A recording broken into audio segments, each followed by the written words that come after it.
täna on vähemalt suht pingeliselt olnud, et pole jupp olnud ja noise check'ist ei saanud läbi, siis pidi kiiresti midagi leiutama, aga midagi sai leiutatud. Me panime Villa sinna taha ja siis lükkasime selle killeri sisse ja siis kruvisime kinni. Ehk siis me jäime hästi natukene alla selle hääle limiidi.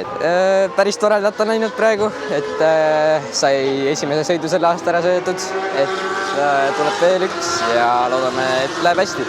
Mitte väga palju, pole välismaal olnud võimalust praegu käia ja see track day on esimene sõit üldse see aasta mul.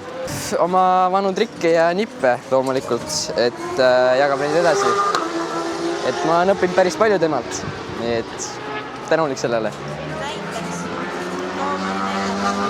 Oma rattale, kuidas saada paremini pidurdada või kuidas paremini kurve võtta ja julgemalt sõita. Seda on liiga vara öelda, sellepärast ma ei tea väga, mis homme toimub. Et homme on võistlus küll, aga ma ei tea, mis sealt välja tuleb. Kui võtta seda, et see oli mu esimene sõit praegu, nii et ma ei usu, et ma praegu üritan kohe nagu kiirelt seda aega saada, et suht sujuvalt minna ja selle tunde kätte saada tagasi.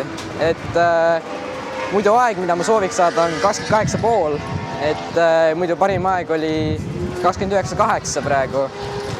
Et üritab sinna poole liikuda.